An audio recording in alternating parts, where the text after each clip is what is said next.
Welcome to How to Talk to Kids About Anything with Dr. Robyn Silverman, a podcast loaded with practical tips, powerful scripts, personal stories, and simple steps to make even the toughest conversations easier. So get ready to get the information you need to make the impact you want from someone you trust, your friend, parenting expert, Dr. Robyn Silverman. Hello and welcome to How to Talk to Kids About Anything, where we give you the tips, scripts, stories, and steps to make even the toughest conversations easier.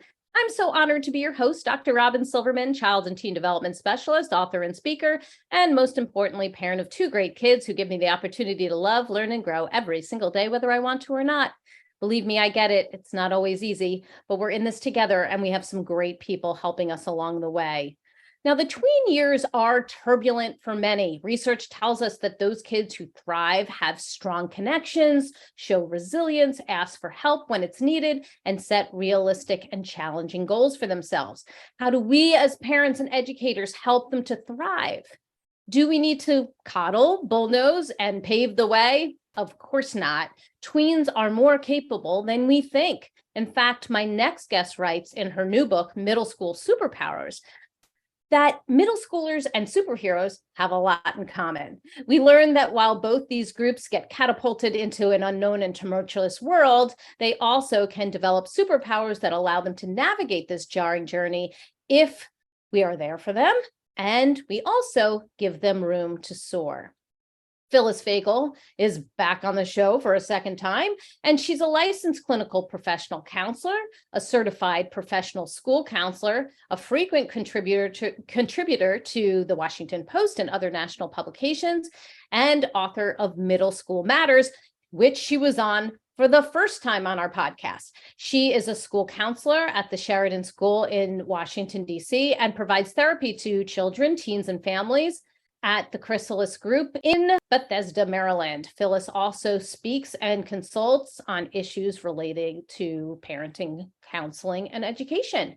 Her new book, Middle School Superpowers, is the topic of today's podcast. Welcome, Phyllis Fagell, to How to Talk to Kids About Anything. Thank you so much for having me back. I'm really excited to talk to you again. Oh, I'm excited to have you. So we had you on before, but if you could give us, before we jump into your new book and raising resilient tweens, can you tell us what lights you up and keeps you going every single day? I think especially when you're talking about this age group, the age group that I write about, it's the fact that on a dime, a really terrible day can suddenly become wonderful. And we have so much power as adults to actually change their mindset, change how they see themselves, change the kind of person they become. So I see it as the last best opportunity to get in there and really parent kids in this age group. Excellent. You know, we've heard before from previous guests that there are many things that we can do and that we absolutely should not be doing to help these kids thrive. And the tween years are tough for everybody. And we know that one of the things that is really helpful for that age group and for kids throughout their childhood is understanding adaptability and being actually able to be adaptable in all different times, because life is not predictable. Things are not always going to go our way. And sometimes life can get a bit uncomfortable, or a lot uncomfortable in middle school, as you know. So what are some key ways that we can help our kids become more adaptable, aside from getting our impulse under control that we want to just do it for them? You know, I think one of the things we need to do is first figure out what it is that's getting in their way, what it is that they're worried about. So when you have a kid maybe on the cusp of going to middle school, they're probably worrying about navigating a very different environment, maybe rising to a higher level of difficulty academically as they get into middle school. And for some kids, even before, they're also navigating puberty. So their bodies are changing. And all of this, of course, is happening at a time when they're really aware of how others are seeing them and whether or not their skills stack up or in their mind don't stack up to other people.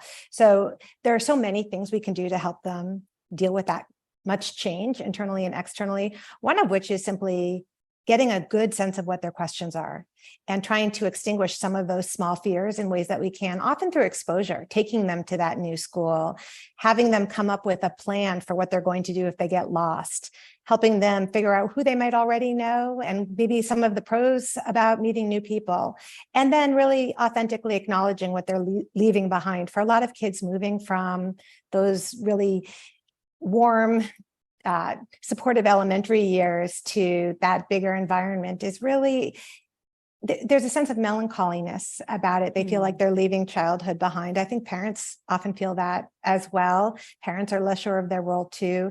And the more we can do to just normalize those feelings, help them figure out some strategies for managing that change, and really reinforcing and understanding ourselves what it means to deal with change. So nobody has escaped change, as you pointed out, especially with everything that's happened in the world in the last few years. And we know people have a really hard time dealing with uncertainty. People would rather get a painful electrical shock than have a 50% chance of getting a painful electrical shock. And I think there's some comfort for kids in knowing that change is hard for everyone. Many of us have experienced kids who have trouble with that flexibility and adaptability, and who may even have delayed social skills, what we would think of as more like developmentally immature social skills. And you have a chapter on super belonging. It's a difficult thing to navigate when you are having trouble being adaptable, as we just discussed, or you're having some trouble with your social skills. So if we have a child who tends to do things that may repel new friendships, maybe they're extremely bossy, they play out a joke way too long, they say some things that might be offensive, they're not reading social cues. What are some specific exercises that you think we can do, or conversations that we can have that can help our children to gain some of those social skills and then that sense of belonging? So one of the things I've noticed in the last few years, especially as kids return to school, those who are out, is that all of them feel awkward. All of them feel like their social skills are weak. So this is something that applies not only to the kids who are struggling, because at any given time, any middle schooler has the potential to say something that's supposed to be funny and lands mean. And at any given time, even the most socially adept, quote unquote, popular kid can feel awkward out on the blacktop trying to enter a conversation. So we want to make sure that we are focusing on these skills for all kids in this age group and not making the mistake of thinking they're too old for really concrete suggestions. The key thing is that we don't correct them or embarrass them in front of siblings, in front of peers, that we do it in a way that's like loving and non-critical and non-judgmental, which is very, very hard to pull off with middle schoolers, because even neutral feedback can seem quite critical to a kid in that age group. So using a lot of phrases like, I'm wondering, or I've noticed. I love your curiosity in your book. Yes. Yeah, really showing a lot of curiosity, and then sharing our own examples. I share in the book an example of a time when somebody suggests saying that to a neighbor who has pointed out that there are a lot of leaves on their lawn, that the neighbor clearly is worried that the leaves are going to blow onto that person's lawn, and they're trying to find a tactful way to suggest they clean up their yard. And it is a way for that parent to explain to a child some of those subtle nuances in communication that otherwise they might miss. And it's funny in that kind of example that you give, like I remember thinking it would be really helpful for the parent to be like, I wish I could say, or what's in the back of my mind is clean up your yard, like leave my stuff. You got to clean up your yard. What are you, a mess? Why are you doing this? And then being able to step back and be like, how do you think that would land? How do you think they would reply to that? Because you know that in an example that you're giving, and that's so personal, your kid can probably help to see that perspective. Oh, I don't think they'd like that very much, or they might feel this way. And then being able to take that and use it for scripts in a different situation. Maybe not right then and there, but maybe weeks later. Remember when we talked about, and how do you think it'll land? What do you think about that? I love that idea. And I love that idea of transferability, that just because that one example doesn't pertain to something in their own life doesn't mean that they won't take that lesson and apply it to something else.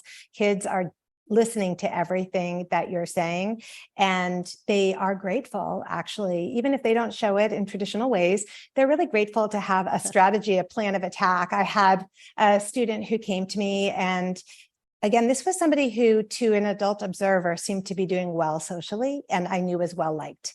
And in my school setting, which is small, I had a very good sense of how the kids were doing socially.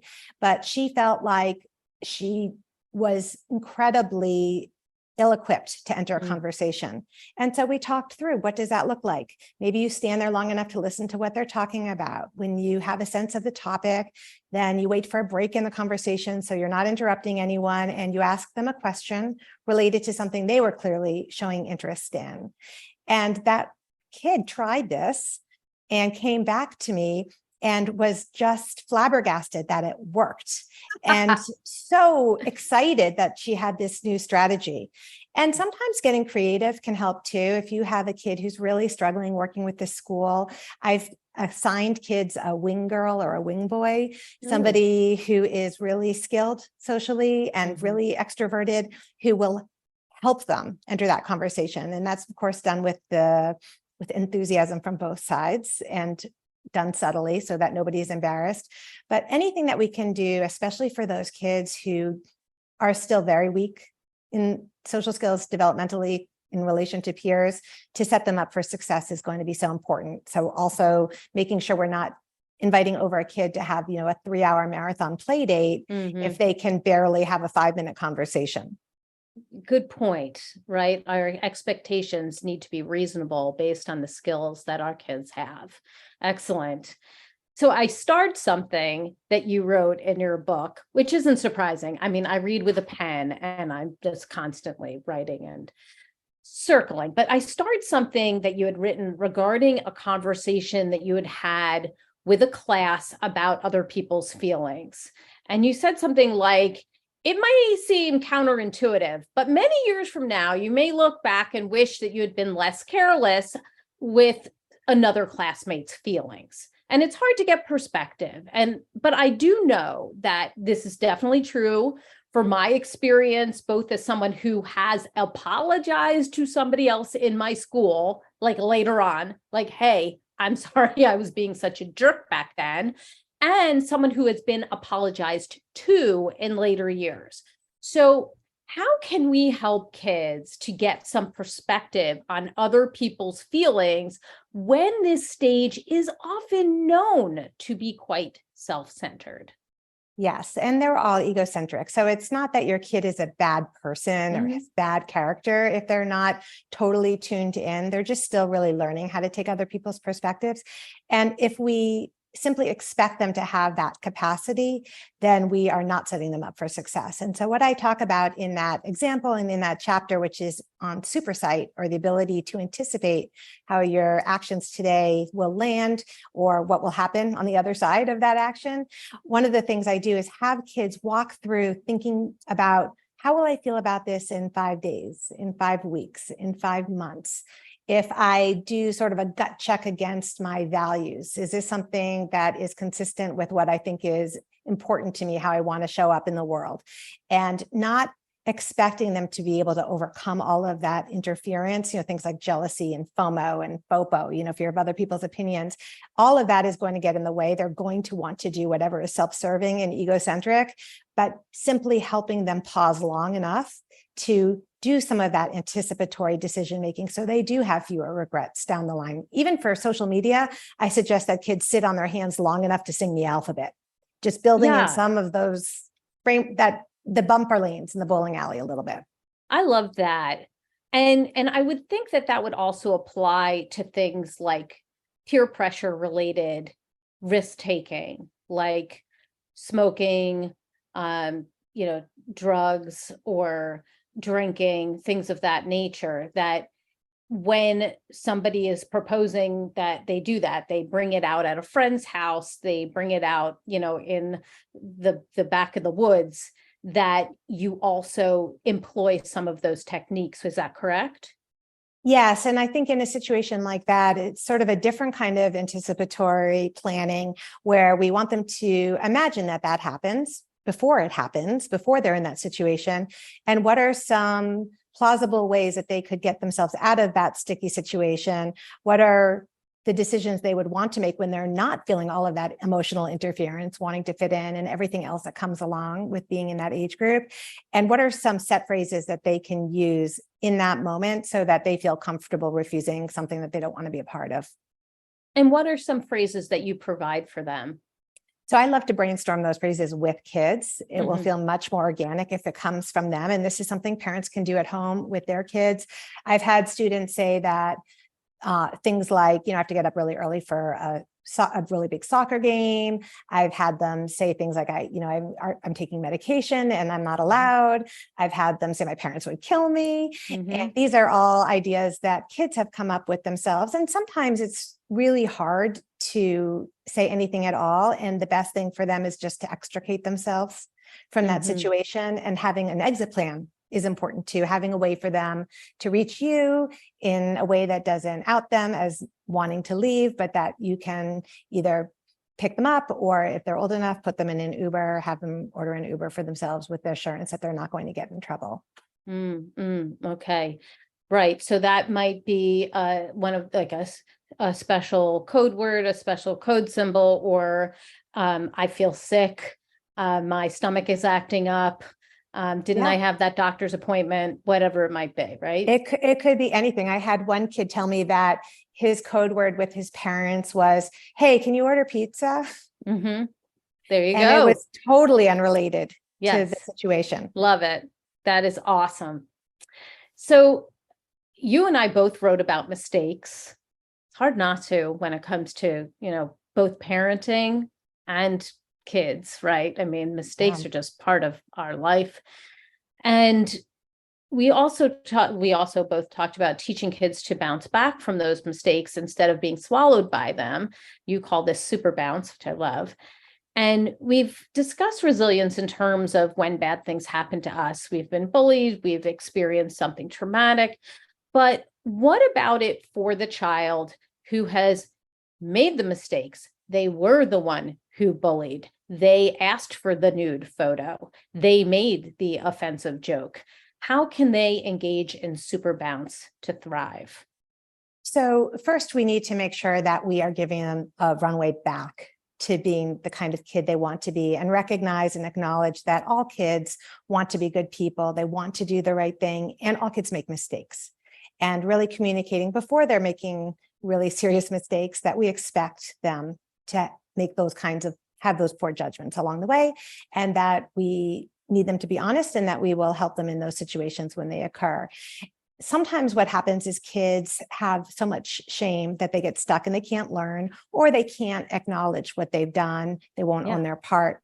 Right. So I love asking them if, sure, yes, you're right. It's almost all somebody else's mistake.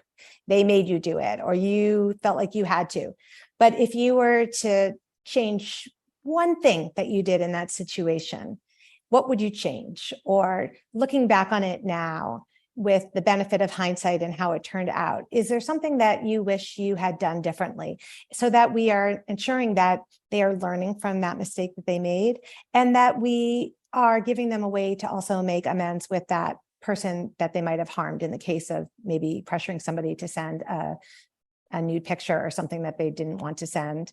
So not shaming them, giving them a way back, helping them own their part, and then helping them do a postmortem. Like when did things go off the rails? What were the signals that you missed from the other person where they started to feel pressured? What was the moment where you were not in a position where you were going to be likely to make a good choice. I always tell kids, get your electronics out of the bedroom because nobody makes good decisions late at night online. Yes, right. So setting yourself up for success, doing that postmortem is really important if we don't want them to make the same mistake twice. We want them to be making different mistakes the next time. Right. Excellent. And, it's a very hard situation because we, as parents and educators, we see see a child make one of those what feels like a more extreme mistake. And it's hard not to react in a way that's just like a full blow up, yelling, throwing it in their face. How could you do this to me? What is the reflection on me? Because of course, in our own heads, it's what kind of parent am I to have a child who would do such a thing? Yeah. How do we get out of that cycle so that we can parent in a way that is effective? That's one of the reasons I love parent book clubs, because it's an opportunity to really sit and talk to other parents. And it doesn't have to be a book club. It can just be really engaging with other people in your community, whether it's your school or parent coffee with the principal, but really looking for opportunities to talk to other parents. Because when you do, what you realize is that all of your kids are making mistakes and they're making different mistakes, but there's no shame. They're not a bad kid and you're not a bad parent. It's an opportunity for them to learn and do differently the next time, do better the next time. So that's one piece of it. And then processing whatever it is that happened with somebody else. If you know that something is a real trigger for you, go process it with your therapist or your partner or religious figure, somebody who can help you make sense of it so that when you do have that conversation with your child, they're not going to just completely shut down and be shut off because they're sensing that criticism and judgment. That's not to say you can't express disapproval, though. Sure. Of course you can. Yeah. I mean, you need to be able to draw the boundaries, but I think that the key is not shutting down the conversation. Like you just expressed, like what got us into this situation? What were the signs that you missed? What happened in that moment that you said yes instead of no? And what would happen leading up to it? Those are all very important questions because it's more of a system that when you're not there, that next time they can think back to those questions and hopefully pause enough to make a different choice. Is that right? Absolutely. Okay. So I love the idea of helping kids learn agency and understanding that success comes from work, not luck for the most part. It was super funny to be reading along and seeing that I was quoted and I'm like reading along and all of a sudden it's like, and according to Robyn Silverman, PhD or whatever, I was like, oh, wait a second, that's me, and I was with my husband at the time. I'm like, that's me. And he's like, I love it. You might that even was be kind in of there a fun. few times. Yes, exactly. And so I was like, there I am, So it was super funny when reading along, seeing that and talking about getting your kid involved with volunteer work and something that they're passionate about. So for those parents who are listening and thinking, all my kid wants to do is watch YouTube and text or game, which is many of us at different times, honestly. I am not holier than thou. I'm dealing with the same things. My kids are 13 and 14 years old. So when they're listening in and they're thinking, my kid only wants to do these things, getting them to do anything is a struggle if it doesn't involve a screen. How can we help them to gain this sense of agency? So it can start at home, even doing things to help in the house. It doesn't have to be some big grand. I do love the story of your own kids and picking out backpacks and school supplies for kids who might not have them and having them be part of that. And I think the fact that that was something that appealed to your kids for their own personal reasons is part of why they were motivated to do it. And I know you also talked about the importance of that face-to-face contact. Yes, so the more very that much. Kids can see that their efforts are making a difference, the more motivated they'll be to continue doing it. So I think for a lot of kids, choosing something that has that kind of payoff where they can really, maybe they're planting something somewhere, or they're delivering food and there's somebody who's receiving it and really thanking them for dropping off those cans, or they're picking out backpacks for same age kids in the foster care system, or if they're into soccer, they are doing something that involves collecting soccer balls and equipment for kids who may not have access to that equipment, and really trying to make it meaningful for them. Some kids also have that fear of putting themselves out there. It has less to do with the desire to help and more to do with that feeling exposed, feeling like you have to be extroverted. It feels like a real risk. So having them do it as a family, having them do it with a good friend can help as well. Yes, absolutely. We actually took my daughter and her best friend to a place where they wound up doing something like sorting potatoes and stuff like that. But it was like a food pantry, but it was like a really big food pantry. But sorting potatoes is not like interesting, honestly, to them. But being with each other was much more interesting. So I feel like doing it with a friend, that does make a huge difference. And as the kids are getting older, there are more opportunities to do these kinds of things with them that light their passion. It's actually not like always, now it's not always a no, like, oh, they're not old enough. I mean, according to maybe the volunteer place or whatever, like now they're like, oh yeah, we would love it if you would help out with these dogs or with this Special Olympics. As you get older, you start to be able to do some really interesting things. So I think that's a great one. And actually, the Special Olympics is a really good example too. For my own oldest, when he was about 14, he got involved with that organization, and he did get involved with a friend. It was a little less intimidating. And after he did that, then he was comfortable doing one-on-one tennis lessons with a girl who had Down syndrome. I think I talked about that maybe in Middle School Matters. Yes. So, but it did require getting his feet wet with the help of a friend, helping with that comfort level. Love that. That is awesome. And such a great takeaway that there are these organizations that love that age group. And when we start them young, then it becomes part of who they are. So that's great. Sometimes giving examples of kids in the news who've made a difference can help too, Yes. you know, showing them that other kids their age. I share a lot of examples in the book along those lines, kids who've made documentary movies, kids who have read to dogs in shelters, and that can also get the wheels turning a little bit. And then the last thing I'll just mention on that is that sometimes they think that their efforts don't accrue to much. And I'm thinking of a student at my school who felt like it wasn't enough that they had just raised a small amount of money at this bake sale for a cause that they were raising money for. And one of the adults who was involved with helping them organize that bake sale pointed out that while our school might have raised X amount or $100 or whatever it might have been, when you add that in with all the other schools making those kinds of donations as well, it really does add up. And the kid got it, but they needed that contextualizing.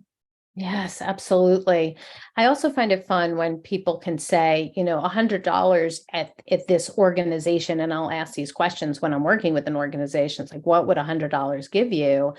They are able to say, you know what, that gives a child a backpack, a new coat, this, and they list it, all the things that they are able to get with that $100. And hearing that can be so helpful because, of course, while children are becoming more able to think abstractly at this age, they still have a lot of concrete aspects to the way that they think. And being able to know and see the way that they make a difference, that this $30 translates to a new coat, and this extra $15 means a new backpack to them, that can really help them to visualize the way that they're helping. And it's win-win because on the one hand, yes, we want them to be exercising this super agency so they feel that sense of purpose, they feel like they can give back. But this other benefit is that at a point in time when they're so self-conscious and when they tend to zoom in on all of their own flaws and their own insecurities, and they can be really vulnerable at this age, it gets them out of their own head and focused on someone else, which is so good for their mental health. Oh, I agree with that.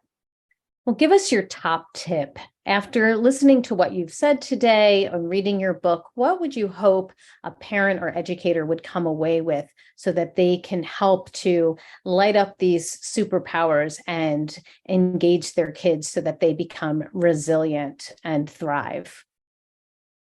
I think I want parents to understand just how much influence they have on these kids and how this is an opportunity to really get in there and teach concrete skills.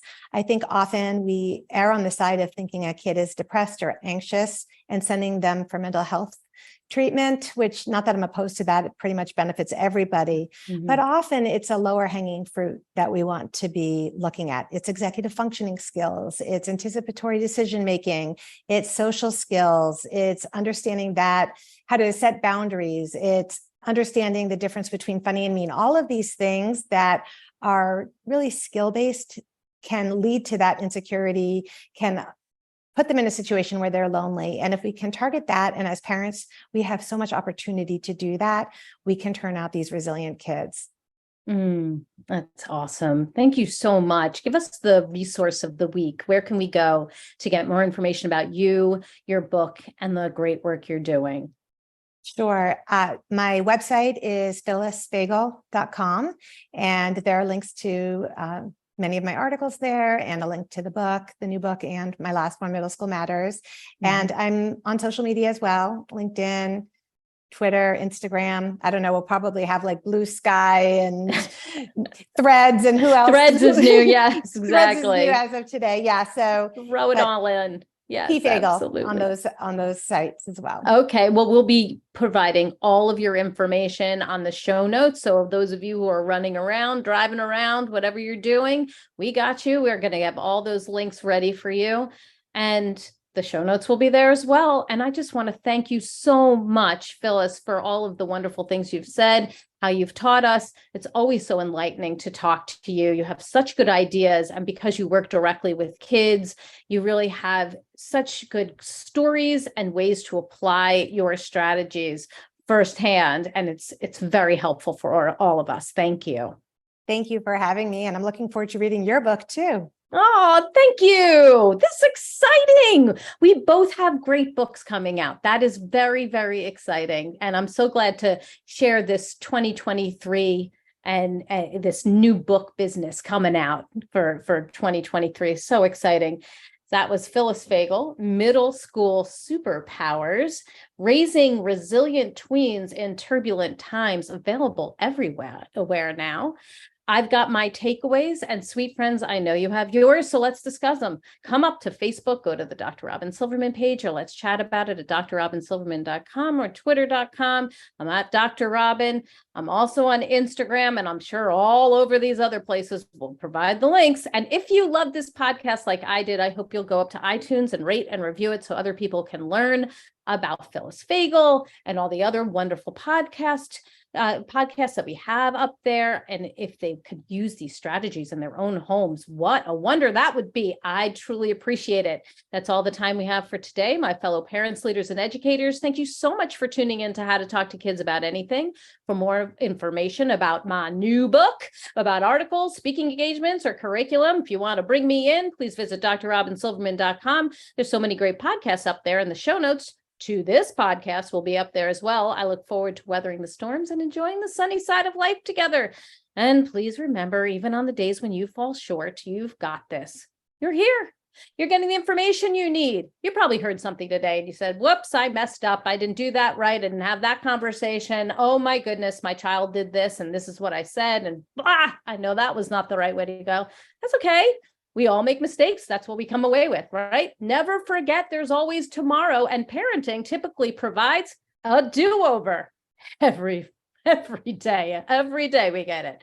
I see you and I'm right there with you. And as there are moments when we doubt our know-how, our choices, and our sweet sanity, please know you are 10 times the parent you think you are. Until next time, this is Dr. Robyn Silverman with How to Talk to Kids About Anything. Please tune in again and keep connecting through conversation. See you next week. You've been listening to How to Talk to Kids About Anything with Dr. Robyn Silverman. For more information on books, articles, speaking engagements, or curriculum, please visit drrobynsilverman.com.